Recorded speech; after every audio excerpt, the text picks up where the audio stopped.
Today's topic, how extreme does a theme have to be before it makes you scream? Welcome to TABLEscraps, short discussions about board, card, and tabletop gaming, submitted by the viewing audience and discussed with the viewing audience. Hey everybody, welcome back to another episode of TABLEscraps, the show where me and the live streaming audience discuss a topic about tabletop, board, and card gaming. But today, once again, it's not just me speaking with the chat alone. We have Mark Street joining us again from Board Game Corner. Yep. But our extra special guest, we have Edward from Heavy Cardboard, who's also on the premises. Hi, y'all. So I pulled him away from the middle of his game to come and I join just me. finished teaching Kalimala, and everybody is patiently waiting for me to come back. So thanks. All right. So what we're going to do is we're going to discuss a topic about board gaming that's been submitted by the viewer audience. And today's topic comes from viewer Lucas Morão, who says, are there any mechanisms or themes that you like so much that it makes you overcome a mechanism or theme that would otherwise make the game a pass for you? For example, he goes on to say, I tried and looked at my small game collection and went through the games that I played, even games that are on my radar, and the best that I could come up with is the fact that I'm not a big fan of heavier Euros. Uh-oh. And I own Orleans. Thank you. I get the proper pronunciation from you. And the Castles of Burgundy. I know some may not consider them as heavy. Oh, I'll get your opinion on that. But they're heavier than the average one, in Lucas's opinion. Cyclades has everything that I like in a game, but I can't overcome the bidding part, etc. So I would love to know examples of this from you guys. So let's discuss this for a few minutes. So first of all, yes, why don't you start off? Because since you specialize in heavy, what is your definition of what qualifies as a heavy game? See, and this is always a bit of a loaded question because it's all about perspective, because it matters where you come from. Okay. So somebody that is either new to the hobby or is only plays, family weight games, a midweight game that is midweight for us is going to feel a lot heavier to them than it would to us. Totally subjective. Right? So yeah. Completely, it all depends on your perspective. Sure. We actually break down what contributes to a weight of a game. 5 different factors we have on our show. Okay. So we have, first off, the complexity, like the rules overhead. How heavy are the rules themselves? The second, and arguably the most important, is how deep is the decision matrix, meaning how many decisions are there and how meaningful are those decisions within the game. The third one is the game length. A 15-minute game is not going to be as heavy as a 3-hour game by default, just by the sheer amount of time that is going to be involved in the game. Okay. Now, it plays a lesser part, but it still plays a part in our opinion. The fourth one is how long does it take to get the game? Like, is it, a couple of rounds, I understand it. Maybe I don't understand the implications, but I get how the game itself kind of plays. Okay. And the last one is the amount of randomness and luck that is involved in the game. More luck, less heavy. Less luck, more decision weight goes into it, therefore a heavier game. Okay, is there a game that's too heavy mechanisms-wise, even for you, or conversely, are there games that are just, no matter what the game is, they're just too light for you?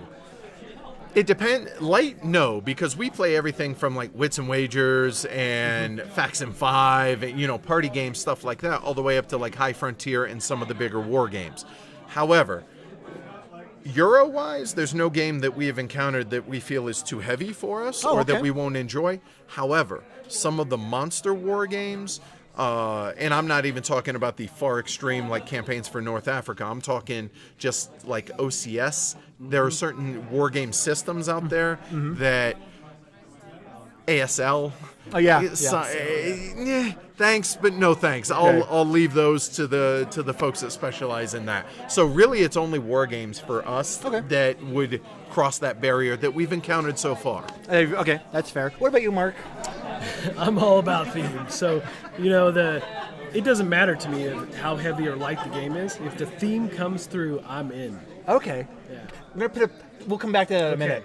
For me, personally, too, whether it's a light game or a heavy game, that doesn't change my amount of interest in it. Right. What it does change for me is the likelihood of being able to get it to the table. This is also So, true. yep, the longer and heavier the game, the more time you're going to have to dedicate, and the harder it is to work that into my own schedule. So let's flip it around, like Lucas said. Let's flip it around to theme. Okay. So mechanisms and weight, not really a factor for us, but theme, are there certain themes that no matter what the game is, you're not going to play that game? Trading in the Mediterranean. Trading in the Mediterranean, Mark says. Absolutely. Being a farmer, a Viking game disguised as a farming game. Viking game. Leave Uwe alone, okay? All right. Now, is it because the theme's been overdone? It just doesn't interest you? It doesn't interest me. Okay. Or themes like Food Chain Magnet, that feels too much like my day job was. Oh, okay. Well, see, and that makes total sense. Yeah. That if Yeah. it hits home like, oh, this feels like work, okay, then Oh, I yeah. get that. I Yeah. totally And understand that's that. some of the really heavy stuff. It feels like work. And Feels then like work, The yeah. fun factor for me goes out the window. Fair enough. What about you, Edward? For me, it's the exact opposite, really, that I really couldn't care less if a game has a theme. And if the mechanisms are strong and the decision space is strong and compelling, then a theme is only going to enhance the game and make it better. A cool theme or an obscure theme or an off the beaten path theme is going to make a game a lot more appealing as long as it's put on with really good mechanisms. So I don't care. I mean, yeah, there are some themes, obviously, that I would like more than others. Right. I don't really care for zombies. I keep saying I don't like sci-fi or space games, yet I seem to play a lot of them. But Because yeah, the mechanisms underneath are intriguing enough that it pulls you in? exactly. Okay. And so the theme is only going to add to a game. It will, if a game literally, if a game came out and said this game has no theme, it's just these mechanisms, and it works really well, sign me up. I'm down for that. Okay. I would say real quick, though, that I've never had a mechanism throw me off of a game where a theme has. See, I think I'm a little more picky. Yeah. To be honest, there are a couple of themes that are floating around out there that I have actually prevented me from playing them, and some of them have been games Yeah. I have really wanted to play. Okay, like... Cash and Guns. Oh, really? Yep. I'm really surprised that game is as popular as it is. I realize it's got kind of a comic-y type, Yeah. You're pointing guns at everybody. dude, that really surprises me that folks are really okay with that, toy gun or not. Yeah. And the game, that type of game where you're like, oh, that guy, let's get that guy and pick. I love that type of game. The stories that those will give you and the interactions. But yeah, that is exactly that. I just don't feel comfortable with it, and I don't want to be on a soapbox or anything. But it's just my personal opinion. Yeah, that makes sense. I made the decision that I'm just not going to go there because I don't feel comfortable with it. Then play what you dig. I mean, that's the thing. It doesn't matter. Totally. If you enjoy what it is you're playing, or you enjoy a certain subset of a game, then that's what you should play because that's fun for you. More power to you. It doesn't matter if I like it or not. If you do, good on you, man. I think that's totally fine. The other side is I wouldn't want to disparage other people that are playing it. Totally. You don't want to walk by. Yeah. Live and let live, right? Exactly. What you do isn't affecting me, so why would I keep you from having your enjoyment? Exactly. Doesn't make sense You're not to hurting me. anybody. Exactly. totally. Yep. I have plenty of family members and stuff that love Monopoly, and I just do not like that game. Have you ever played it correctly? Yeah, oh yeah. I played it correctly once. Yeah. Once. What did it change your opinion? No. All right, so let's start. Let's turn to the chat and start off with a comment here by the Lomder, who says, "There's not enough. The difference between mechanisms and theme and their impact on the game. That's not enough for me to decide whether to buy it. But I enjoy the semi-sandboxy nature of Firefly enough to play it when it shows up." So here, Lomder is like not necessarily a purchase decision, but yeah, I'll let if it hits the table, I'll play it. So similar experience with Sure. you? Yeah. Great. Yeah. Now, being kind of, it seems like a lot of us are the cornerstones of our game group sometimes when it comes to supplying the games. Oh, of course, So right. do you feel like if you see themes and stuff that your group would like, do you get pulled into a little farther than the Lomder does and you actually, I'm going to buy this game because the group would like it? That only happens to me occasionally because I'm pretty like, yep, I want to play that. You Okay. guys, who wants to play with me? And I'll be honest that we definitely have difference of opinion on some games within our group, obviously. But there are definitely some games that I'd be like, you know what, so-and-so would really enjoy this, and I'm not sure, but you know what, let's pick it up and give it a try. Cool. Okay, let's move on to Amanda. Who says, I collect games with the panda theme, even if they are not the best games. What are the odds, Amanda Panda? Right? That's so bizarre. So especially if I like the artwork, I might still buy the game for the theme alone. Okay, so That's is awesome. another factor, artwork. Has artwork ever pushed you over the edge, or one towards or against a game? 100% yes on towards a game. Okay. There's one that jumps out to mind for me. It was 2, maybe 3 years ago at Essen. There's a game called Jiraku that came out that I didn't care about the game itself. Okay. It just the artwork was stunning. It's an Asian theme, kind of samurai type, and it just so happens. Pretty cool game. There's not many trick-taking games that are area majority scoring as well, This is area majority. and it actually got picked up by Tasty Minstrel. Okay. And yeah, and so I got it just because the artwork was amazing, and it just so It paid happened. off. Yep, just so happened. Yeah, absolutely. And what about you? Anything that's like, oh yeah, I love the look of this. Let's get in this. Yeah, so like Abyss is one of those games. You know, the gameplay is nothing. I didn't feel like it was groundbreaking. Okay. But the game is so beautiful. The Yes. artwork at Abyss is just amazing. And on the flip side of that, take a game like Millennium Blades. There are so many reasons I should not like that game. I really actively dislike the artwork Okay. in it. I don't like real-time games. I don't like the randomness of drawing. Okay.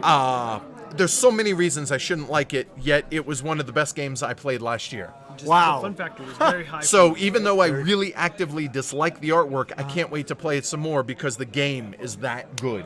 There you go. So Very interesting. Okay. Let's move on to a comment from Chad, who says, dungeon crawls are my jam. Nice. Having a medium to heavy dungeon crawls right up my alley. I think I like the visuals of being able to RP while seeing my movements around the board.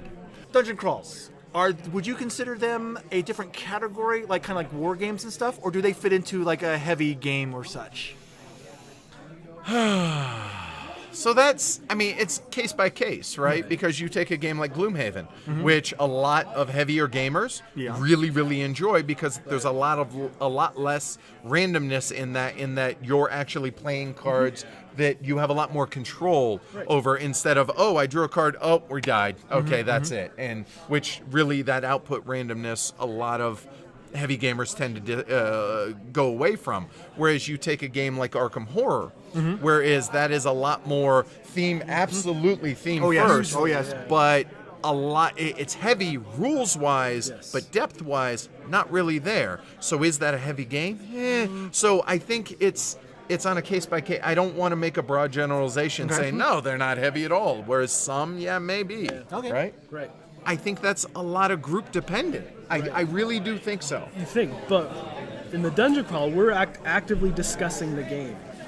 Oh, we do too. We're discussing maybe our own moves or why I did this to thwart you, but it helped me. We're doing it. It's just in a completely different way. So That's interesting because in the heavier games, I feel like I keep that information to myself so the others don't realize, unless they're paying attention, what I'm actually doing. right, and we give the benefit of the doubt that everybody is, and they're already seeing this, so it's okay to be able to Okay. table talk That's like cool. that. So again, it's just different perspective, right? Yep, fair enough. All right. I'm going to get a comment here from someone who hasn't commented yet, from Patrick, who says, usually I'm not a fan of bidding or auctioning. However, do you need a cold rag for your head? Cold rack. However, there is a however. However, my favorite game of all time is Keyflower, Oh, really? which has a strong auction mechanism. Yes, it does. But uses it in such a unique. That's awesome. It uses it in such a unique way that it is must play. Would you say that kind of fits into how you feel about Millennium Blades? Yeah, it's just there are things, there are certain aspects about the game that I really don't like, but the way the game comes together as a whole makes it an amazing experience. And just, I mean, I really hesitate to use the word fun because what's fun to you or fun to you might be different than my fun. Right. It might sound like work to you. Yes. And so I hesitate, but I really have not, in a year now, I have not been able to quantify what makes this game so fun, but it really does. So yeah, I think that's a perfect example of very really similar good, for me. Yeah. Okay. So Chad mentions social decision is also a good choice for me depending on who I play with. Yeah. Okay. So That's here's so true. Here's a subset, a genre of games that sometimes seems to be very divisive. And that social decision, social deduction. How does social deduction work into your wheelhouse and your wheelhouse?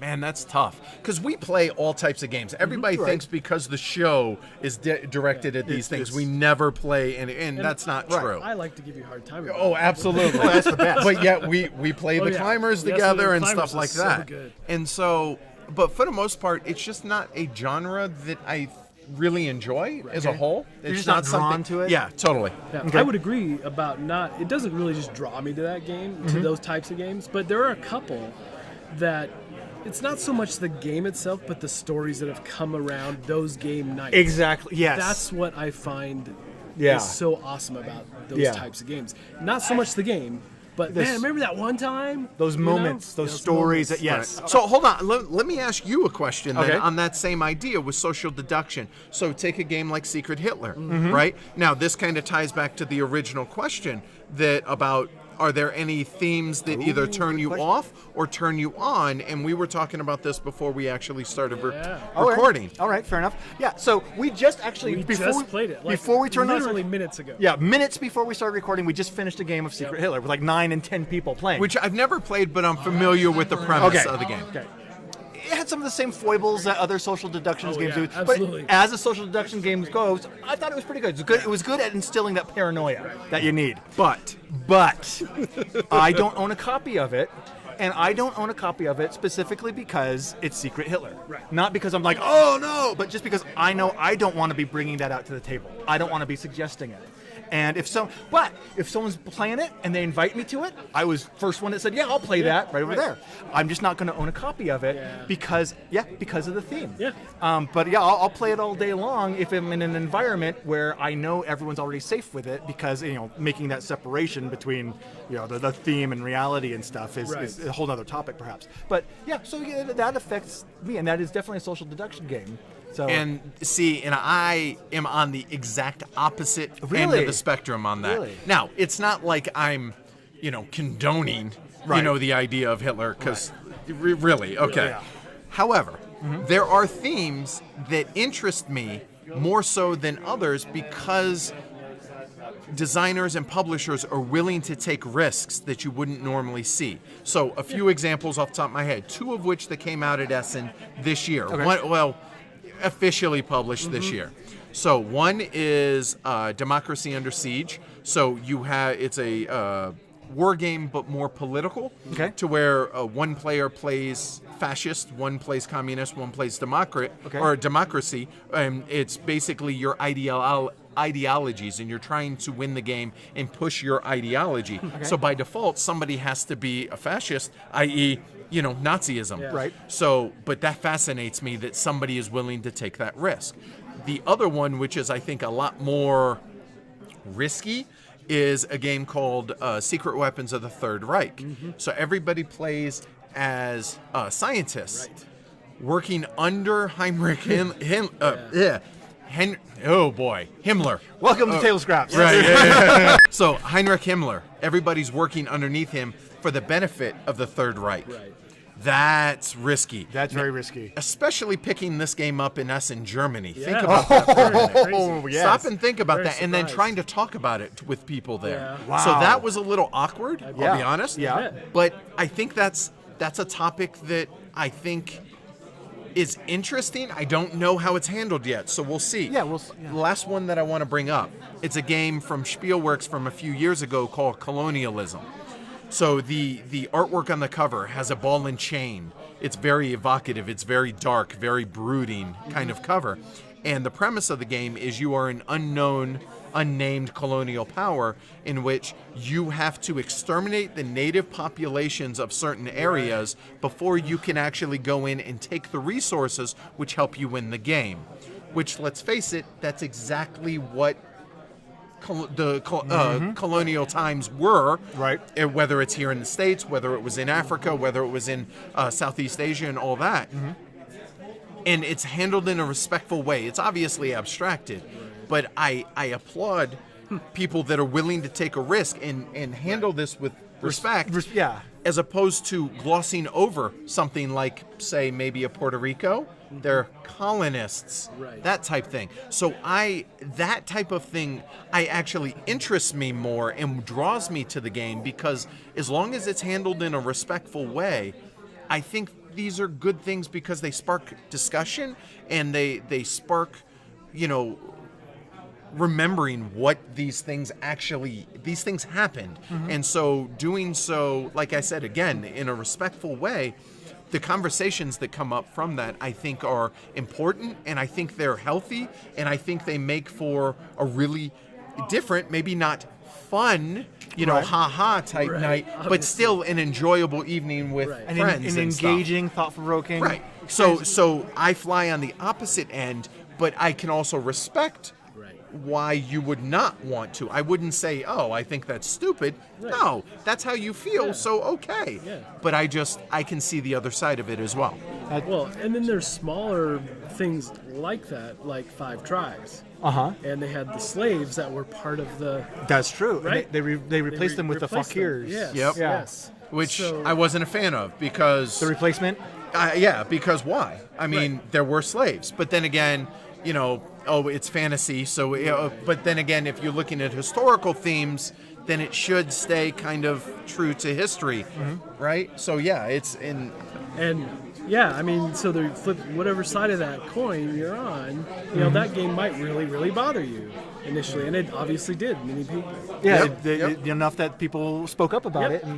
And they changed it. Right. Yeah. Yep. Okay, let's get one more comment here. I'm sorry. It looks Sorry, like that was a long. That No, was that's- a long side thing there. I'm so. shocked. Let's get one more comment here. This one from Patrick, who says, a game that I bought impulsively based solely on the theme and art was Mysterium. Oh, yeah. Now it's one of my favorite games. Okay, so there we go. So what I wonder is it his favorite game because of the art and the theme, or is it because, oh wow, this is actually a really good game and it's just enhanced by the art and the theme? So I'm curious about that. That is a really good point. And we're just I was speculating that it was he liked the art and wow, the game's great too, but it could be that the art carries it. So And you I know would what? say that's one of the things from Mysterium is that it enhances the game. Yeah, Absolutely. Yeah, beautiful Especially artwork. The newer version of it.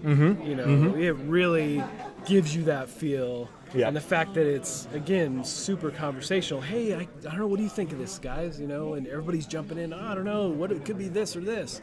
And it really encourages that conversation to happen. But the artwork is so that it pulls people in, like So integral yeah, to the whole integral to experience. The whole experience, yeah. Well, Patrick, so what you're going to need to do, Patrick, is add your follow-up information to that in the comments below, because unfortunately Yes. we're out of time for this episode. But this has been a great conversation about this topic. So I've had fun, Yeah, I think it's really it's like I said, healthy, but it's also fun to be able to get different points of view. And the cool thing about this is, no matter what it is that you like, what it is you like, what it is I like, we're still sitting around the table, having a good time, enjoying each other's company, Exactly. using the games as a conduit. And That's what it's all bottom about. line, that's what it's all about. 100% Absolutely. agree. Yep. So with that great kind of philosophy of it, you've earned the right. Plug yourself. Tell us where we can find you, Edward. Basically, heavycardboard.com. Yeah, that's pretty much, you go there, you'll be able to find us. Whether it's at Heavy Cardboard for me, at Amanda U for Amanda, but heavycardboard.com, you'll be able to find everything there. Fantastic. And Mark, where can we find you? Yeah, tell us, Mark, where can we Divulge. find you? That's a great point. Oh, no. You can go to boardgamecorner.net. BoardGameCorner.net. Yes. Awesome. But, we're all over social media. Again, you Yep. can find us all. Absolutely. And most of our stuff lives on the Dice Tower. Absolutely, yeah. And of course, if you're watching this, you hopefully already know that you can also go to paradise.com or continue the conversation on our Facebook page or on Twitter, where we're at Dice Paradise. But until next time that we get a chance to get together and have a chat about board games, I've been Chaz Marler, joined by Mark Streed and Edward from Heavy Cardboard, and we, along with the YouTube live streaming chat, have been serving up some table scraps. Thanks. Take care, y'all. Talk to you soon.